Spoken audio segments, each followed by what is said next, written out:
You are a content creator, a YouTuber. No! He's just eating me up into the sky! And now you are running a video game company. Oh, I kind of started a gaming company with typical gamer. You almost have 1 million followers. How many times did you want to quit while doing that? While building that? Every day, God, what should I do? Make a YouTube channel?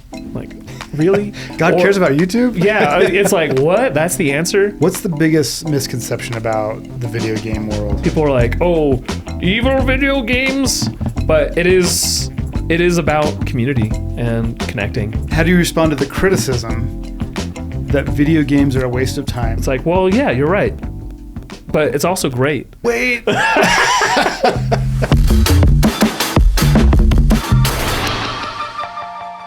Chad Mustard, thank you so much for coming on The Men Who Love God. It's an honor to have you. I heard you talk about before we started this interview, you were hiring a bunch of people. How's that going? It's good. I mean, it's been an interesting adjustment in my own career of going from I'm creating content, I'm making videos about Fortnite on YouTube to now I'm, talking to people who've been in gaming industry for 20 years and trying to assess if they'd be good to come into my company and to help us make games. And so it's been an adjustment. I'm in meetings all the time now as opposed to editing my own videos or, trying to come up with some new content idea. I'm still producing some 1 or 2 videos a week. I used to be doing 6. Oh my gosh, 6 videos every day? Or were you doing it pretty in much one every day? Every day except for Sunday, right? Yeah. It was busy. This is because I'm now making content a lot too. Did you do it in one day and then schedule it, or did you find your content was better if you did it every single day? It was better for video games specifically and Fortnite specifically. It was better to do it every day. I mean, I would get up, and usually I was trying to produce, 1 to 2 videos a day, so that on the weekends I could take the weekends off. But some days it was just I make the video, I make the thumbnail, and I push it out, and then I'm like, okay, I got to start thinking of tomorrow's video and start the production on that. Or some videos took longer to do because I had to organize collaborations with other creators or get fans to come on and play with me or whatever it was, or I have to build, because a lot of my channel was building stuff in Fortnite. So then I'd have to go build this big thing and then make a video on what I built. And so it was a very busy time. And that's really what kind of brought about the creation of my own video game company now. It's because Epic released a new system. So Epic is the creators of Fortnite. Fortnite released this new system where you can make a lot of money making games within Fortnite. And I teamed up with some other big content creators because they saw me as the leader in this space. Tell me your how you know Fortnite, how you got involved with Fortnite. Oh, sure. Yeah, this is the juice. So I started. But before I guess it's kind of a long story. But when I went to college, I said I'm not going to play video games until I'm married. What had you been playing video games a lot? I loved gaming growing up. Okay. I grew up with the Nintendo, Super Nintendo. When I was a teenager. Just briefly, what were some of your favorite games? What took the most? What did you play the most growing up? I mean, I always loved role-playing games. So Final Fantasy was a huge thing for me. Zelda. One of my favorite gaming experiences when Ocarina of Time came out for the Nintendo 64. I was 16. I went to the GameStop, waited till the doors opened, got the golden cartridge, drove home, opened it. It was such a awesome experience for me. But I mean, I grew up with all of those classics, Mario's, the Street Fighters, and I grew up with all of that. Did you ever play real-time strategy like Warcraft, StarCraft? Oh, I was huge into StarCraft. Okay. And actually it was probably too much. When I was my first year in college, I played it too much. And and I was I wouldn't say I was addicted, but there'd be I was up till 1 or 2 in the morning sometimes playing StarCraft, Zerg rushing somebody. Yeah, but Zerg rushing. There was 2 out at the time, or is this 1? Is this StarCraft 2? It was just 1. Just 1, okay. Yeah, and I knew later that if I bought StarCraft 2, no one would see me ever again. So I was like, I can't play video games. So you committed in college. I was like, I'm not going to play video games until I get married because I needed to have a social life. I had to work full time to pay through college and be successful in college. I wasn't the best student. Like I didn't get great grades. I had to like actually study. In high school is different. I could just go to class and then get good enough grades to get into the school I wanted to get into, and that was fine. But college then, kicked my butt. So it was like, I was just busy, and I was like, if I have video games, I'll never have a social life. I'm actually pretty impressed that you had the discipline to recognize that it was a problem, or that you wanted something more than to play video games, which is such a comfort and fun thing. Yeah. So kudos to you. That's amazing. Problem was I didn't get married till I was 33. Did you stay? Did you stay true through it? Yeah. Oh my gosh, that's amazing. And then I married a woman who's like, her main thing is she said, I'm never gonna marry a guy who likes video games or sports, and I was like huge into both. Wait. Did she know you were huge into both? I mean, she knew I was into sports. She didn't realize how into it I was. Like I will never miss like a college game of my team. Like I maybe missed one in my life. And she's like, wait, what? Later. But she loves it now because she loves that it's like a part of who I am, right? And same thing with gaming. Because so I hadn't gamed at all until we got engaged, and I was like, I'm gonna start gaming again. And she was like, wait a second.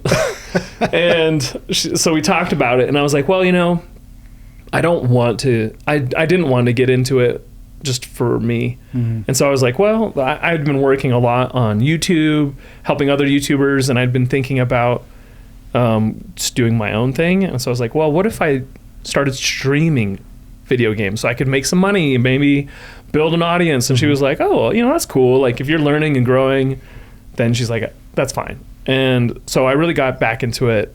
And that's how that was my excuse to get back into gaming. Was like, oh, I'm going to build a YouTube channel. Yeah. Okay. And it was also helpful for my other clients and stuff, because I had a previous business, or I still have a business where we, help people with social media, help YouTubers grow, etc.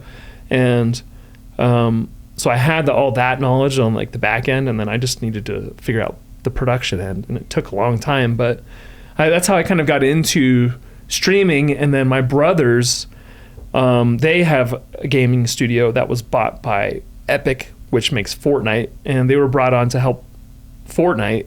And Fortnite was released originally it was a totally different game than what people know. You said to help build Fortnite, but can you talk about the creative process of Fortnite? Do you credit it to Epic, or who do you credit it to? Yeah, so it's Epic's game. So they announced Fortnite back in like 2012 or something, and it was going to be a zombie game where you build up a base and then you have to survive when the zombies come and attack.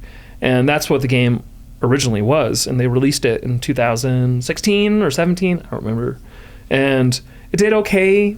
Like the first few months, it was just like, people were like, this is cool.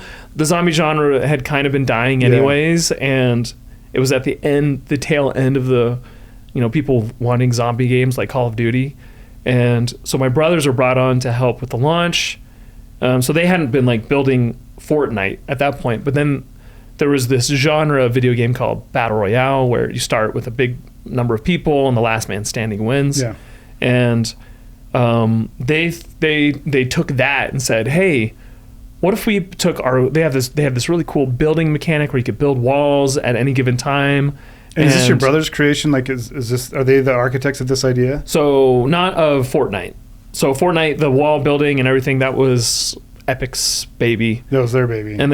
But then my brothers came in and said, hey, there's this cool genre. What if we took the mechanics you guys built in Fortnite Save the World and made a battle royale with it?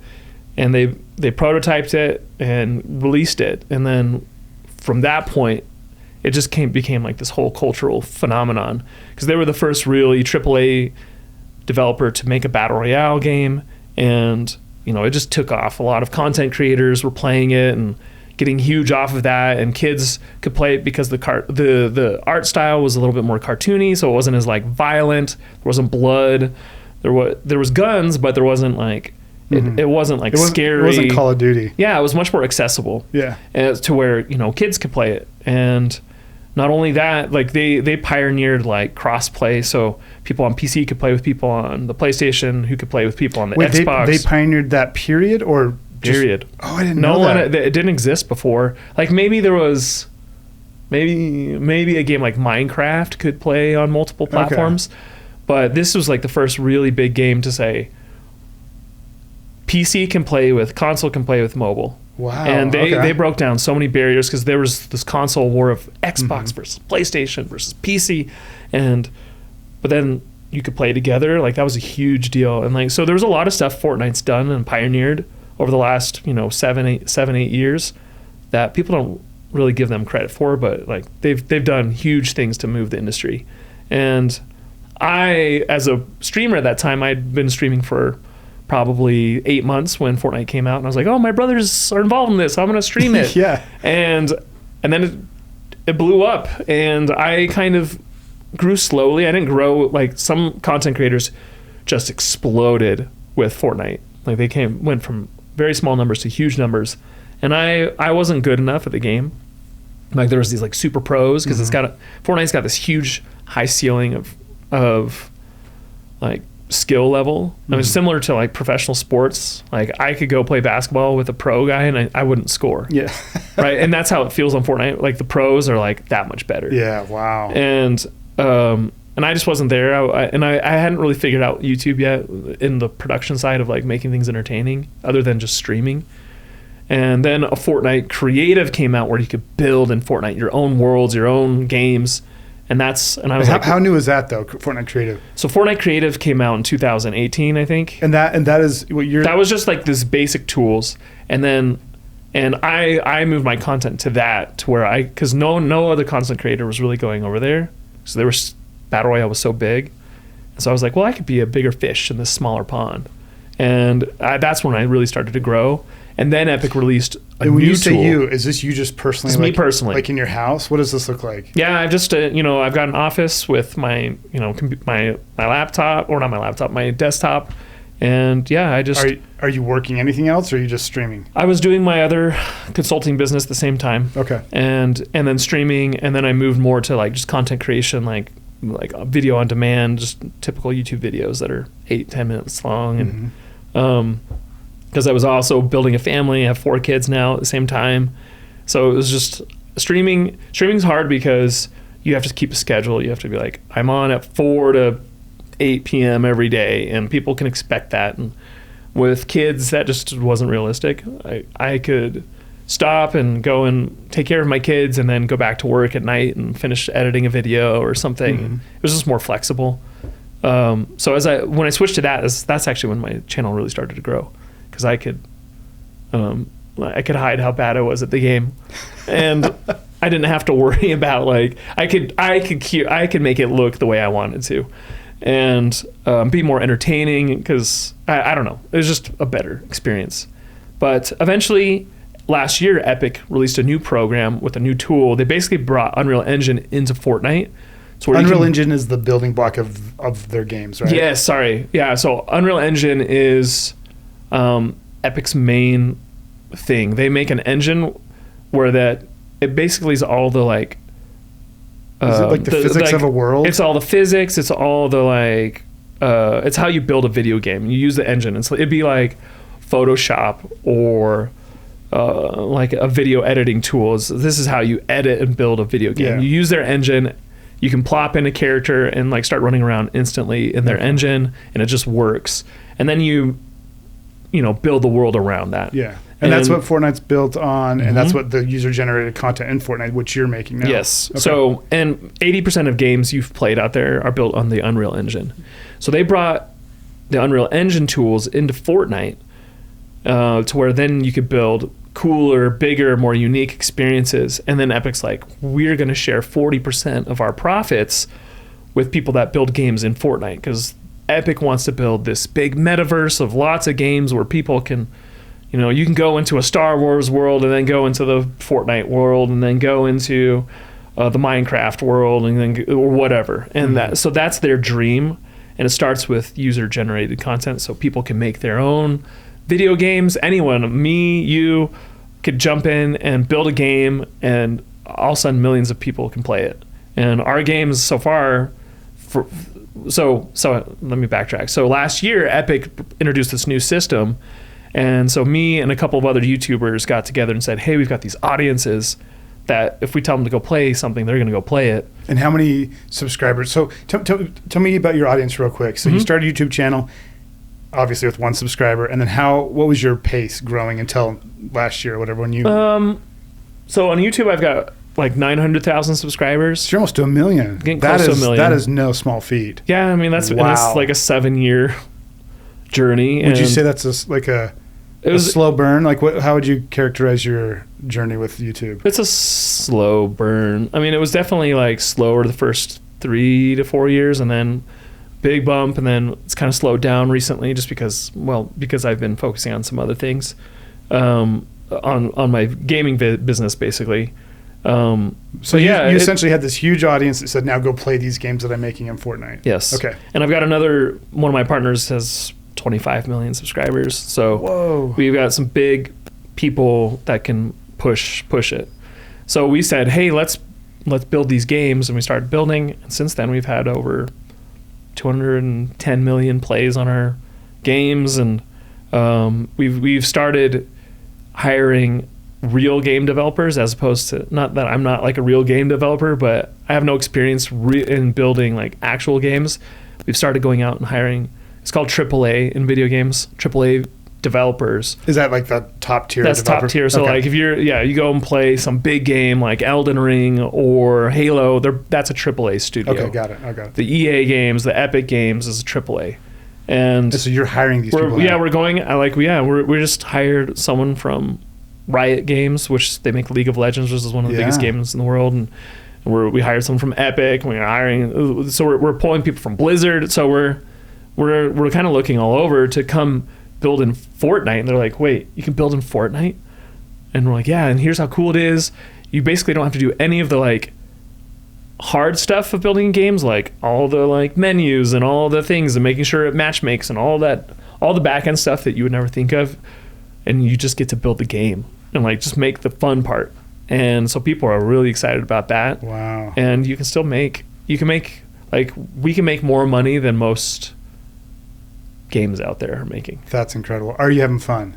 Is this fun? Is this the dream? Absolutely, it's fun. It's definitely different than I thought my career would go, because now I'm in like hiring mode. We're just hiring a ton of people, and so I'm in meetings all the time, and it's a little different than filming a Fortnite fun video and then editing it and making it cool and adding in music. And I mean, that's probably, I've always loved editing videos, and just even from when I was a kid. So I've kind of left that, and now I'm like in business growth mode and taking meetings all the time. And meeting, I'm just in meetings constantly, and which is fine. I like to talk. Thank goodness. But yeah, it's fun. It's fun. So it's just building in a different sense now. I'm not building a map or a YouTube channel. I'm building a real business, and so I just have to adjust my frame of mind. Some days I'm like, I just want to go edit a video or something, and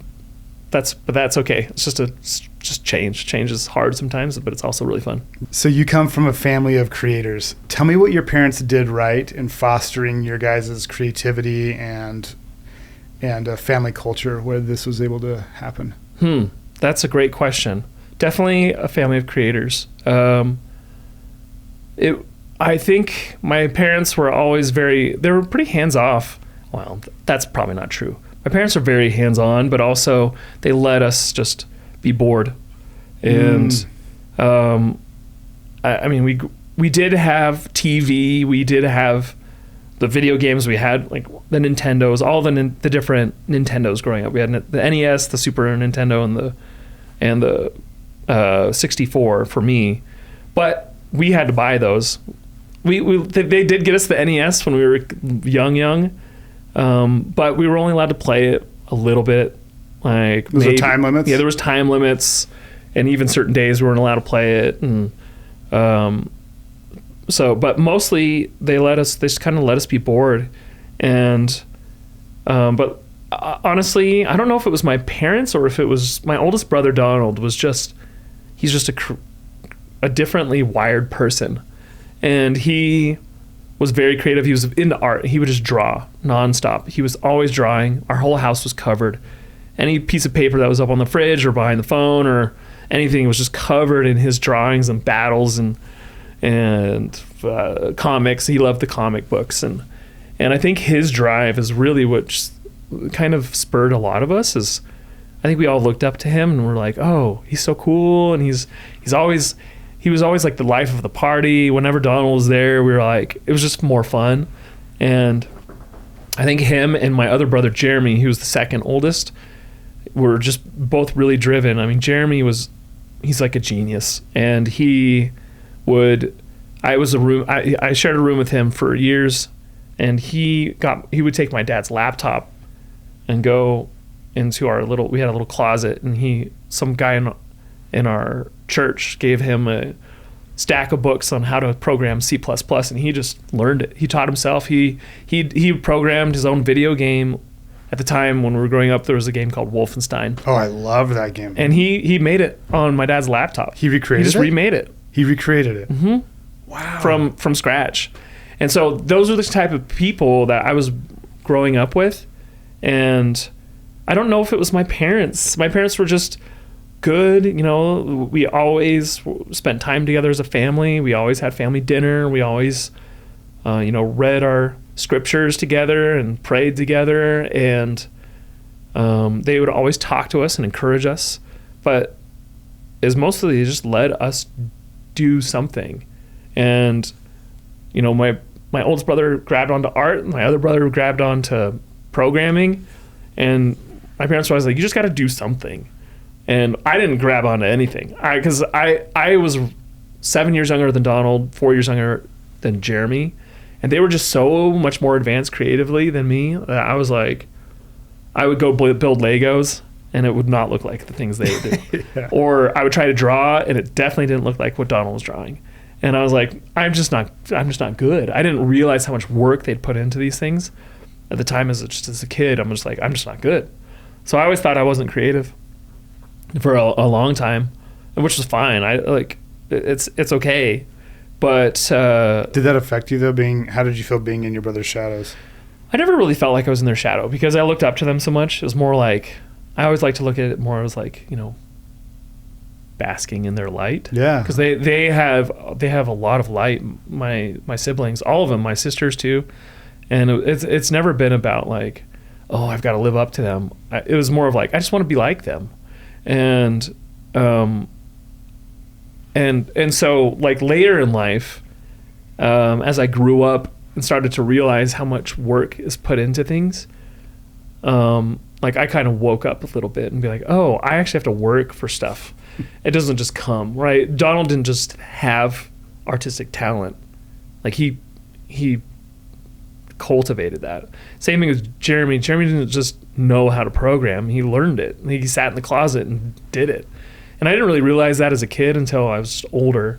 And then I was like, oh, you got to work hard and you got to grind. And luckily, I think that was something my parents probably did cultivate, is my parents were hard workers. My dad just worked every day. He got up at 5 a.m. to get to work so he could get home to eat dinner with us. And he stayed in the same career his whole life. Like he just pushed through anything that was hard. And he was so consistent. Same thing with my mom. Like my mom still is just like, she just has this motor. She can always go. Our house was always so clean, even though there were 7 kids. Wow. And it was just like, she ran our house like a business, and it was like always good and very consistent. I think that's probably what mostly my parents taught us, was just to grind, be consistent, and just keep going. Because I think honestly, as I've grown up and as I've watched professionals and people that are successful, they're really not that smart. Like there's a few exceptions out there. There's some like actual geniuses out there, but most success comes from people that just push through. And same thing with YouTube. I've seen it so many times where, the people that just pushed through became successful. That's how I was. Like, I just kept pushing through all of the roadblocks and became successful. And same thing with any kind of business. If you push through it, you'll be successful. And in one way or another. I think for me, I found my creativity in Fortnite.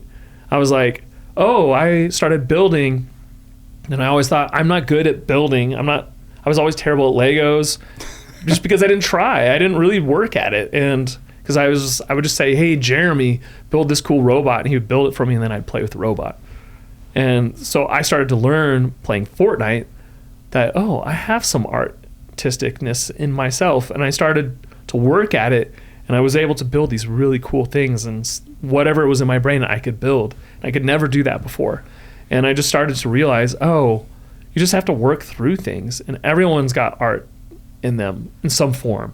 It might be building a video game, it might be making a song, it might be drawing a picture, it might be just, I don't know, writing a poem. I don't know. There's so much, and you just got to work at it. It's not going to come just naturally. I do. I love that advice, and I'm so excited for my kids to hear that, to push through, and to hear you say that a lot of very successful people aren't that smart. They've just pushed through and grinded.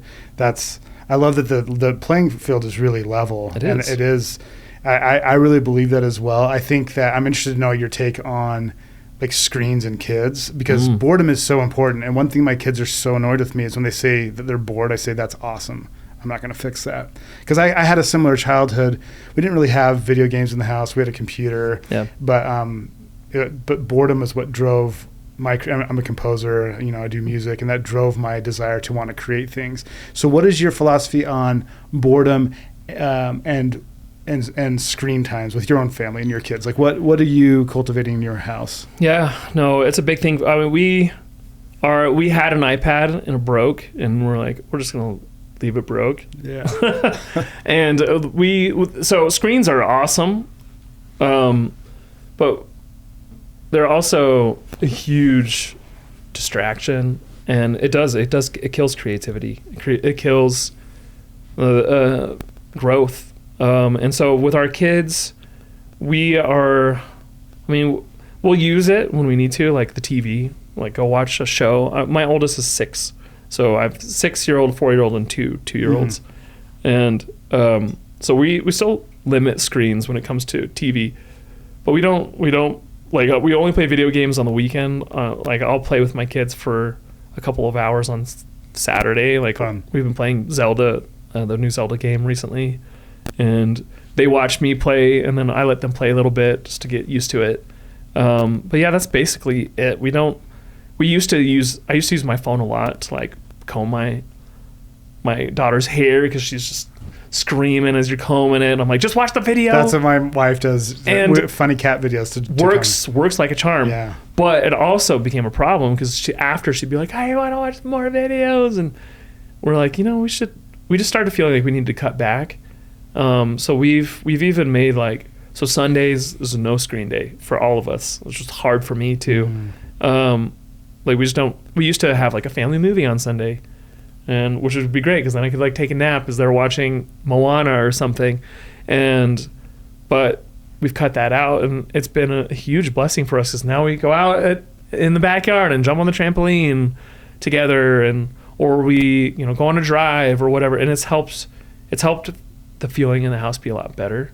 But I think in general, there's got to be a balance, because my kids are getting old enough now to where they need to start knowing how to use technology. They need to play video games to help with their dexterity, and there's a lot of benefits to video games, or screens in general. It just has to be limited, and I think that's how it is with anything in life, right? You could get addicted to reading and just be reading all day, and that's not healthy either. So I think with anything, it's about moderation and using the tools to help you grow. And when it comes down to boredom, because now it's summertime right now, and my daughter, this is her first, she just finished kindergarten, and so now I'm bored a lot, and I think that's great, because we do say, well, go figure it out. And then my daughter and my son, who's 4, they go off and play, and they they imagine these insane worlds, and they've created this little, they call it the dino curve, where these dinosaurs come together and they like fight each other and have like so great. They have, I don't know, cage matches or something. I'm like, how did you guys come up with this? There's no violence in our home, but they have like this dinosaur. It's hilarious to listen to them talk about it. But yeah, they've started creating because they're bored. They have nothing else to do. Well, I can't watch a video game. Let's go make it, or whatever, or let's go make it in our minds. And so I think it is important for kids to be bored, and for mom and dad not to solve that. Okay, how do you respond to the criticism that video games are a waste of time and that many people are checking out of life to live in the virtual world? I mean, I get that criticism because it's true, but how many people have done that with every other medium out there, right? How many people sit down and watch TV all day? Like, or how often are you watching Netflix? Are you binging your shows for 5 hours at night every day? Or reading a book for 5 hours at night and not paying attention to your spouse or your kids? I mean, it's the same argument with any medium. And I get that video games have, gameplay loops and things that are probably more addictive than something like reading a book. But I don't know if it's much less addictive than something like watching a show, right? You watch, I don't know, an episode of something on Netflix, and at the end there's always a hook to get you to come back. And you're like, okay, I'll watch one more. And you see 5, 4, and 3, 2, I was watching something last night, and I was like, I watched like 5 episodes before I was like, oh my gosh, I gotta go to bed. And so it's not any different. It's just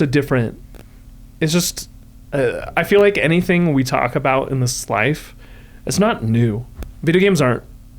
The problem with video games isn't new. It's just a different packaging.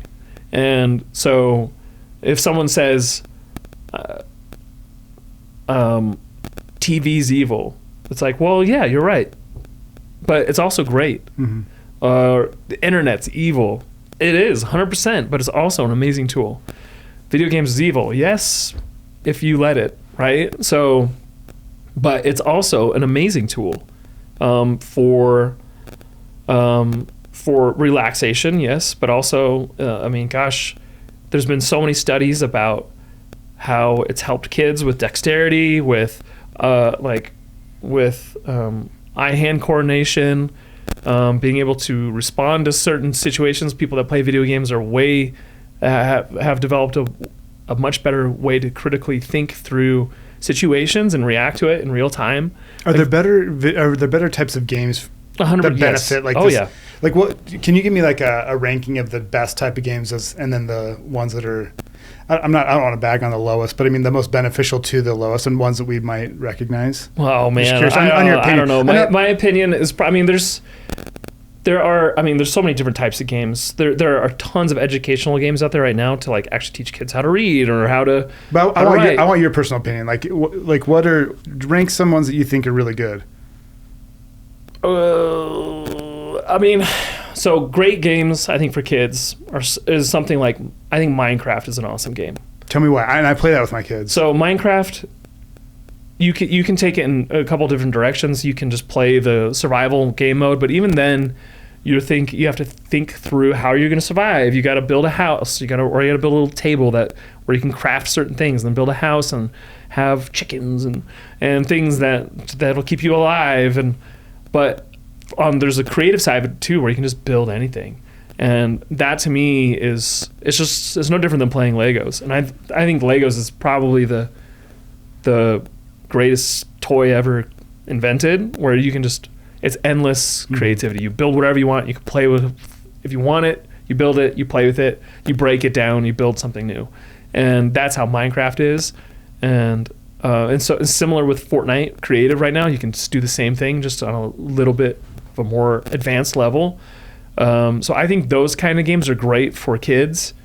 But then, I mean, even like Fortnite, the shooting side of things, or Call of Duty or something like that, it is developing people's eye-hand coordination and stuff. But you can take it too far and play it for 15 hours a day, and that's not good. That's not good for anything. Personally, how do you know when you've crossed the point from I've relaxed to now I'm numbing? Have you? Because I've definitely gone past that threshold so many times. I'm wondering if you've been aware, can like recognize and suggest something to shed some light on that. My rule now for video games is if it's making me angry, I have to stop. Right. If I'm losing my temper, I have to be like, okay, I'm done. Yeah. That's just me personally. Yeah. Some people love the like feel of that. I don't. But I think that feeling of like it's gone past, there's like diminishing returns of like, okay, I've gone from relaxing to like now I'm just mind numbing. That's a hard one. Like what's that threshold too with watching TV? Yeah, it's a question because I don't know the answer totally. I'm just wondering. I think that's such a personal thing. I think you can start to feel it. I mean, even like I love ice cream, and usually the first few bites I'm like, man, this is the best, and then I'm like finishing it. I'm like, I didn't even think about it. I'm just eating, and I'm not even thinking about the taste. I'm like, I'm sure if I like stopped, I'm like, oh yeah, that's good, but I've kind of stopped and like, it's this idea of a utility as an economics term. Of it's like, is it still providing you utility, like something of like you're gaining from it, or is it flatlined? That's a personal decision for everyone, and I think it just comes down to being aware, being personally self-aware of what your triggers are, I guess. Of like, okay, I've gone from this is fun and enjoyable to maybe not so much anymore, or to I'm now angry, or now I'm like ignoring my kids, I'm ignoring my wife, I'm ignoring my responsibilities because I just want to play this thing. I think you've got to just be very self-aware, and then to have the self-control to say, I'm going to turn it off and I'm going to go do something different, or I'm going to look at my wife or my kids and like in the eye and like talk to them. And that's a really hard thing to do in our world, because you turn off your TV or you turn off your video game, and then you pick up your phone and you're playing your mobile game or scrolling TikTok or watching a YouTube video, and we're just so oversaturated with stuff. And I don't think the parents realize it. I don't think parents realize, I mean, I do this myself where I'm like, oh, I'm just going to check on Twitter or something. And before I know it, my kids are like asking me questions, and I'm like, what they're seeing is dad going like this, you know, just like looking like his aunt, and they're like having all this fun, and like, why am I not playing with them? I should be down having fun with them, as opposed to checking my email that I could have checked an hour later when my kids are in bed or something. So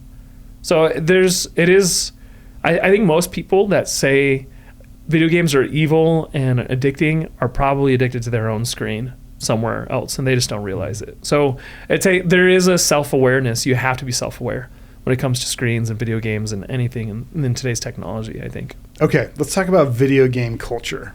What's the biggest misconception about the video game world?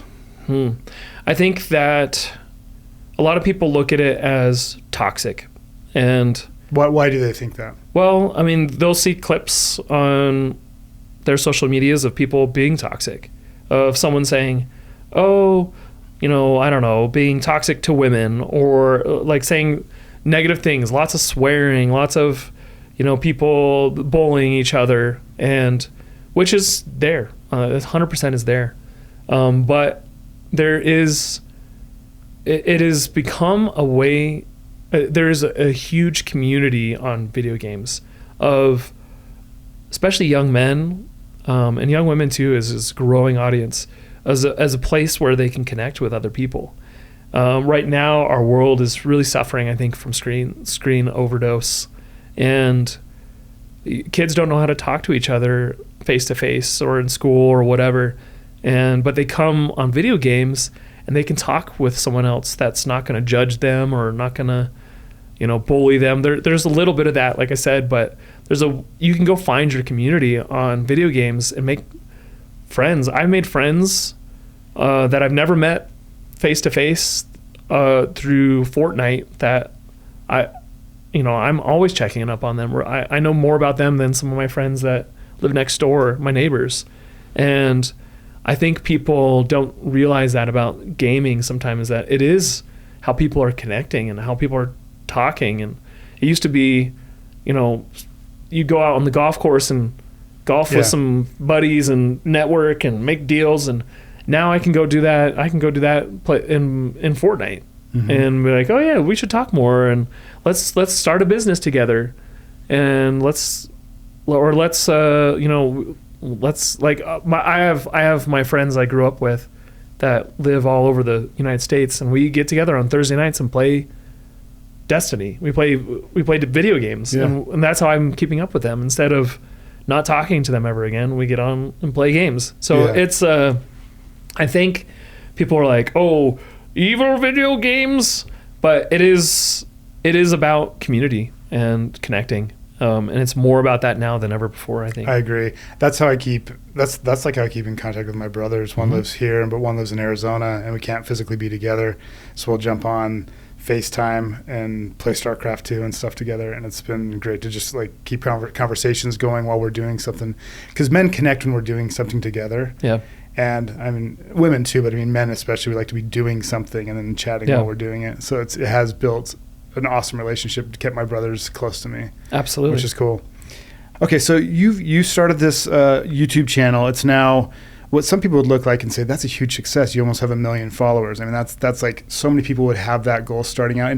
And I know what it's like when you reach that and you're like looking back, oh, it's not that big of a deal. There's always further to go. But objectively, looking at your career, having that big of a YouTube channel is a big deal. How many times did you want to quit while doing that? While building that? Oh man. Every day? I don't know. It was like nonstop. It is one thing a lot of people look at influencers and YouTubers or streamers and they're like, you're just playing video games. You're just making, it's like, you've got the easiest job in the world or whatever. And to me, it's the hardest thing I've ever done professionally. Way harder than building a business or whatever I've done else. It is you put so much emotion into it, and it's like for me it was my art, right? I make a video and I put it out, and do people like it? Do people watch it? And I've got all the analytics for it. I can see where people stopped watching. I can see where people, I can see how many people clicked on the thumbnail I made. I can see there's all of this data I'm given, and it determines whether my art or what I put out there was a success or a failure. And also, it's my paycheck, so I can see, oh, my paycheck's going to be smaller now because of that video, or it's going to be bigger because of that video. And then you see all the people around you on YouTube or wherever that have grown big, and then they're falling off, and you're like, oh my gosh, how do I not let that happen? Or like, I put all this into it and I could fall off at any second. And so it was just this huge emotional roller coaster when it's like, I could just get a job somewhere and someone could just pay me my X amount of dollars a month and my health benefits, and I don't ever have to like stay up in the middle of the night thinking about what my next video is going to be. I can just be like, turn it off and watch my Netflix and go to work the next day. Like, that sounds really nice some days. But so no, I've wanted to give up so many times, but for me, I mean, I feel like people that get into this kind of thing, they have to have some purpose and some driving force behind them for it to be successful. Yeah. What kept you from not quitting is my next question. So when I was really starting to think about my YouTube channel, my other business, it was a client-based business. We had clients that would hire us, and some would be long-term clients, some short. And we had just lost like a longer-term client, and it was like a big blow. It was like half of our income was gone, and I was like, "That's tough." Yeah. And I was going, we're like, "What are we gonna do? How are we gonna survive?" And I was praying a lot about it, and I just had a really strong feeling that I should start a YouTube channel. And I was like, and I knew what that meant. because I built other YouTube channels up with way more resources than I had. And I was like, that's not a solution to my current problem. Because I knew it was going to take years to build up and to where I would actually make some money. But that was what I felt. And so I was like, okay. And I'm big into like following those feelings, especially when you're praying about it. And that kind of drove me. And I always saw this as a vehicle to whatever else was coming. I didn't know what it was. Maybe it was going to be some huge YouTube success, and YouTubers can make millions of dollars and whatever. So I was like, it could go that direction, but it didn't feel like that as I was going. It always felt like I should just keep pushing. And I believe my channel was the stepping stone I needed to develop certain skills, to develop certain mentality, to grind and work hard, and it prepared me to be able to start my own gaming company, and to feel confident in that. And honestly, that I don't know, answer to prayer was what kept me going, and it helped push me through those times when I'm like, I'm gonna give up. And whenever I like struggle with my career or anything personally, I always hear a similar answer of like, trust me, just trust me. And so you say, okay, I'll get up the next day and I'll keep pushing because I trust God, right? Or I trust, that answer. And it pushed me through, and it still is. There's days I get up still today and I'm like, ugh, what am I gonna do, or what I'm gonna like, how I'm gonna get through this challenge or whatever. There's a lot of stress involved in any career. And how do you push through? You just kind of got to trust. You got to trust God, and that's really what started my YouTube channel. I mean, there's a lot of other factors too, but I mean, it really came down to that prayer. I have a question about that. What previously in your life had been significant enough for you to be able to trust God? Because you don't just wake up one day and trust God. Why did you choose to trust him? Why did you have enough faith to do that? Gosh, everything. For me, it's been my whole life. It's my life. I've always trusted. I always trusted my parents. My parents were very faithful, believers in God and Christ, and I always believed them. But when I got older, I was 14 or so when my parents started being like, don't just believe us. Like, you should find out for yourself.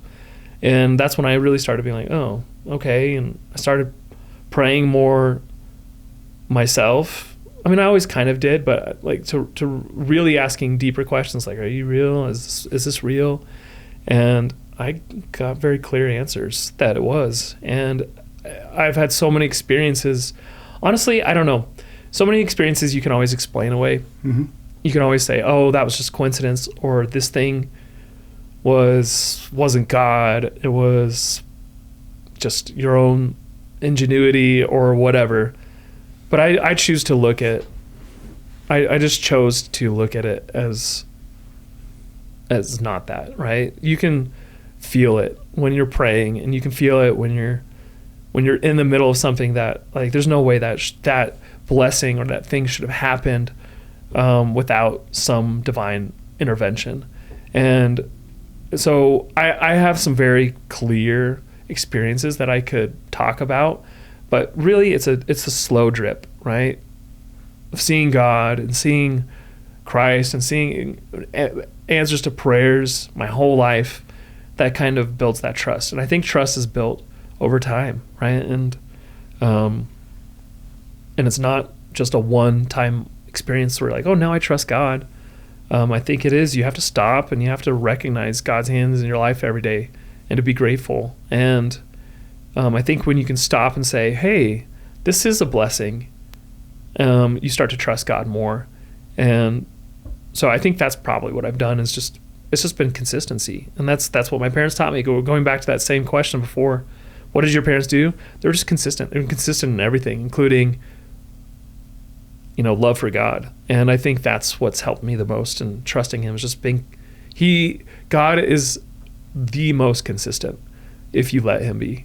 And if you see it and if you look for it, he's there. And I think you just need to stop and recognize that sometimes. And so, and the longer I've lived and the more challenges I go through, the more trials I experience, the more I've realized how much I can trust him. And it's taken so much like stress off of my shoulders to say, I trust you. I really do. And things are going to work out no matter what. Whether you lose your client and you lose half your income, and now you're starting a YouTube channel and by the way, within, a few months, our income went up from that half. So we went down to 50% up to 150%. So we found another client that was just kind of waiting there for us. And it just took trust, right? And I've seen too many answers and had too many experiences to deny that anymore. And I think it's just, you just have to look for it. That's awesome. So I hear you saying that you have like an open heart to see God. You're looking for God's miracles. You're looking for his grace. My follow-up question would be, what are you doing proactively in your life to stay close to God, to have that connection be so tight? Yeah. Once again, it's the little things. I'm sure you've heard this answer millions of times where, you have to take time. I pray every morning, every night, and then tons of times in between. You got to read your scriptures and connect. Why scriptures? Why are scriptures so important to you? Scripture is important to me. I think it's a connection. I do believe that the scriptures are inspired of God, and connecting with those words that other people have connected with God, I think is huge, because it teaches me how God works and how God talks to other people, and helps me to see how is he talking to me. And I think there's in order to really, I feel like, connect with God, you have to be humble. And to say, I don't know, is really important. Like, I don't know what to do. I don't know what to do in this situation. God, what should I do? Make a YouTube channel? Like, really? God cares about YouTube? Yeah, it's like, what? That's the answer? Or instead of just being like, oh yeah, here's $1 million plopped in your lap, like, sweet. Yeah. No, you got to go and like figure that out. And that's how God speaks to the people in the scriptures. And I think it's important to connect with that and understand God's patterns. And then it'll help you recognize God's pattern in your life. And so I think those kind of daily things have helped me a lot. And then stopping and listening. I think that's helped me more than anything, is to, there's been some really humbling things in my life where there's no one who can help me. There's nowhere else to turn. And you're like, you're stripped down to nothing. And that's when you can really hear, because there's nowhere else. There's nowhere else to listen. There's nowhere else to talk to. But when I pray to God in those moments, I can hear him very clearly. And it fits those same patterns that are in the scriptures. And so when I read those scriptures, I can recognize, like, oh my gosh, that's how God's communicating with me too. Like, you don't have to be some great prophet or apostle or whatever. I mean, you even look at like the New Testament, all of the different lifestyle, the different people that Christ chose, right, to be his apostles. They were so different. Tax collectors and fishermen and acolytes or whatever. But they all connected with God and Christ. And to me, that is where it becomes more real when you can look at the scriptures that way, and when you can connect with God on a very personal, deep level, when you're completely vulnerable on a level that no one else can ever understand except for God. And then he can talk to you the way you can hear. And so, I think yeah, I think it just comes down to figuring out that connection, and it's a daily thing. It can't be a once in a while thing. It's true. I support that. It's not once a week at Sunday when you're singing hymns. It's a daily thing. That's where real change is happening in my life, is the daily like wrestling, the daily reaching out and daily humbling. So, dude, I think that's great advice. Thank you. What is the one thing you'd want to accomplish or convey through your work? What's the most important thing? Well, one of the other reasons I started YouTube was because I just saw so much negativity out there in the space. And I saw my like nieces and nephews at the time watching it. I was like, well, I want to be a more positive influence in this space. Still have be fun and entertaining, but a little bit more family friendly and a little bit more like cool, but you can also be good and be cool. Mm-hmm. And that was one thing one of my goals when I started. And I think I've done that with my YouTube channel. And I want that same thing with my business and my games, where you can be cool and fun, but it doesn't have to be bad. Like, you don't have to make it mature. You don't have to make it bloody and gory. It can still be a horror experience, but it's just fun. Mm-hmm. Like, it can be fun and scary. Like, you're going through a haunted house, but it's not like gory. It's just kind of like spooky. Or you can make it a combat, you're fighting someone, but not make it violent, not make it overly violent. And so I think for me, I just want I want positivity in the world. There's too much negative out there. And I think that's my goal. I think when it comes to what I want to put out is just positive experiences and positive feelings out into the world. I think that speaks to your closeness to God, is you want to spread light through your passion. Yeah. I mean, what's cooler than having a passion, building on it, and letting God, like joining God with that, and inevitably light and love and inclusivity will occur. So I think that's awesome. Yeah. Has there been a time where you have felt the most alone in your life, where you didn't know where to turn? You couldn't use your brothers, your parents, mm-hmm. and you felt really alone. And what was that experience, and how did you come through it? Sure. Yes.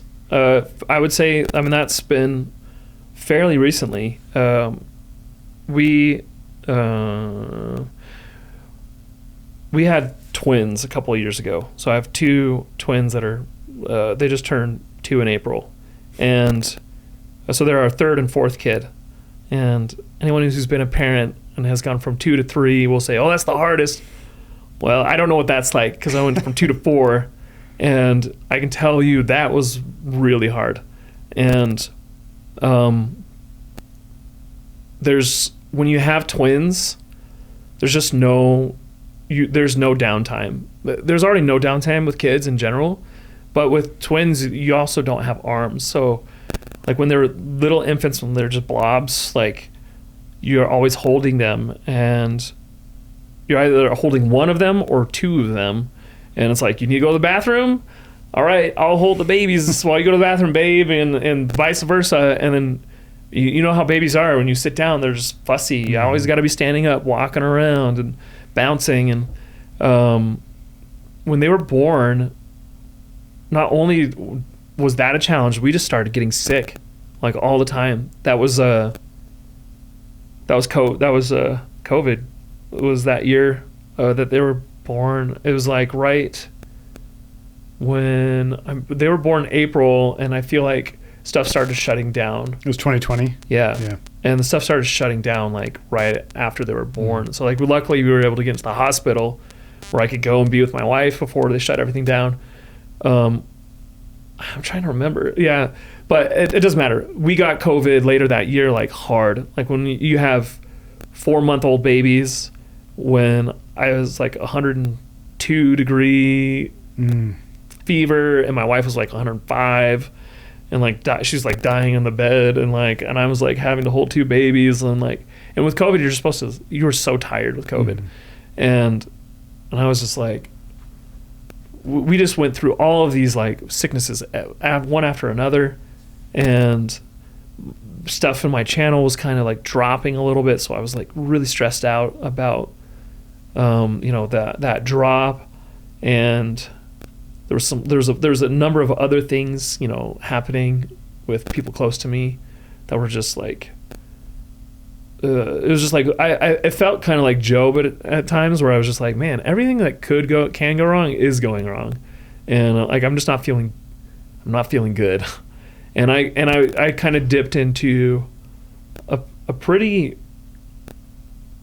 I don't know if depression's the right word. It probably is. I was definitely in a state of depression for a few months, 3 or 4 months. And it was just like darkness. There was just darkness about me. And, man, there's a lot of things that happened. In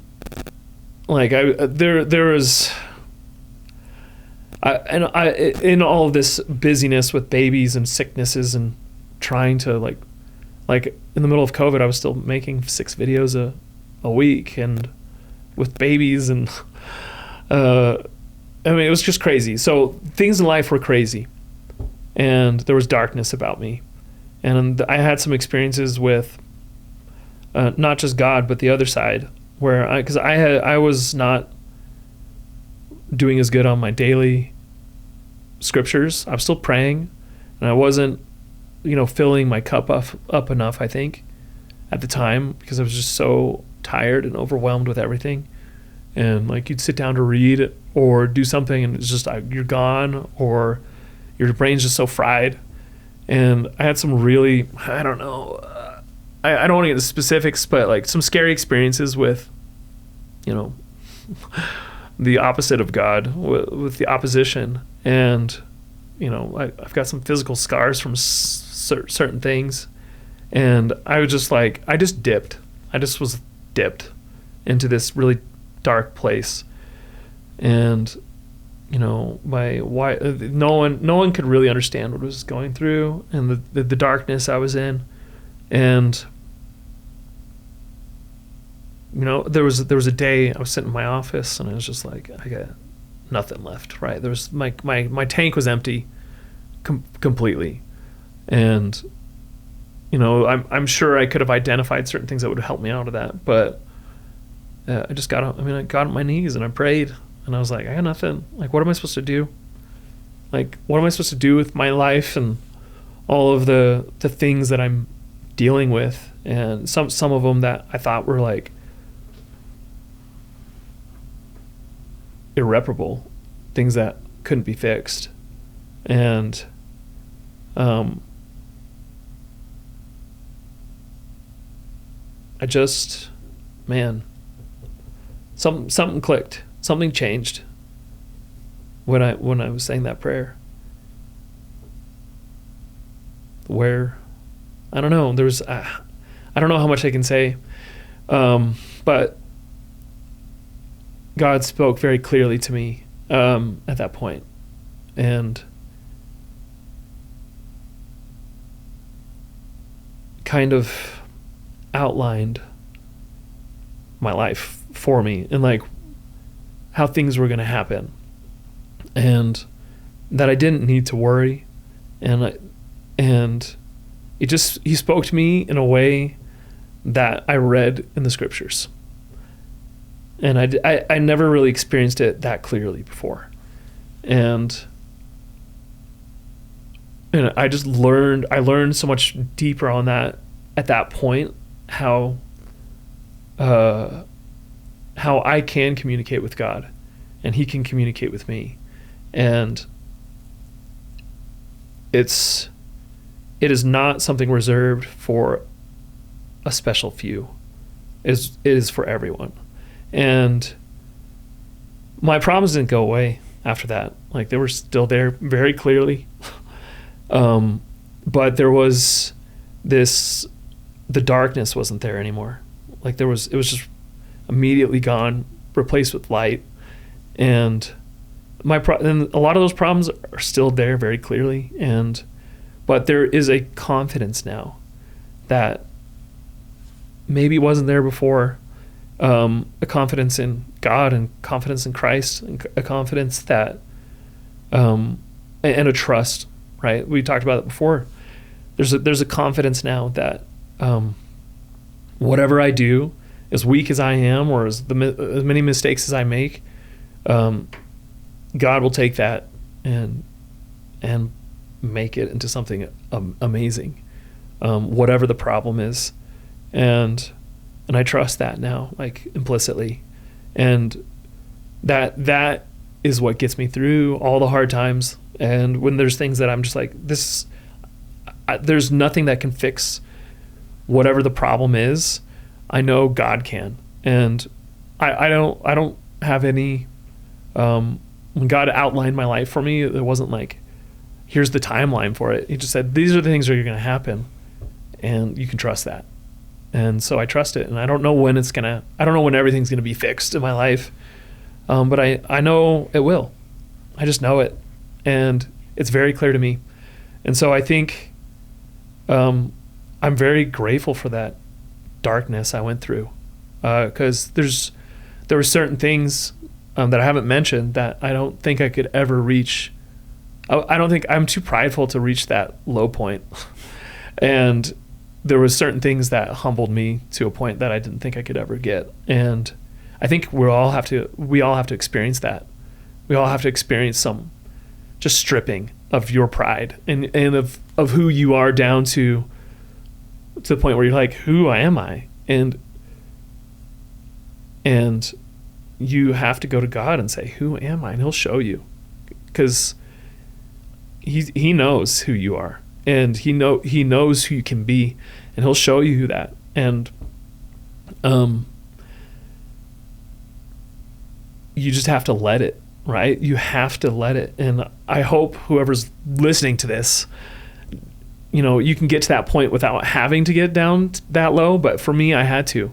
I had to strip down to there's nothing that left but me and God. And then you can just go. And you can, and everything is easier. Everything is so much easier. Like any hard conversation or a hard thing that comes your way, it's just kind of like, all right, let's go. Like, no problem. Like, I know the right thing's going to happen because God's with me. And so, yeah. Dude, that's beautiful. Thank you for sharing all that personal story. I think many people can relate to the darkness and also the light, and how stark that is. And yeah, it would be nice if we didn't have to go so dark to know the light, but that's the beautiful part about it. And God truly can use and does use broken people. I mean, that's kind of his MO, is like, we're broken down and humble, and that's what he likes to use, because pride, it doesn't get in the way. So yeah. Thanks for being here, Chad. That was such a great conversation. So glad to meet you, and excited to see what you do with your company and gaming, and yeah, thanks for coming on the podcast. Thanks for having me. It was awesome. If you like this episode, make sure you subscribe. And if you're looking for more ways to include God throughout your day, check out some of my recent music I created in partnership with Skylight. Link in the description.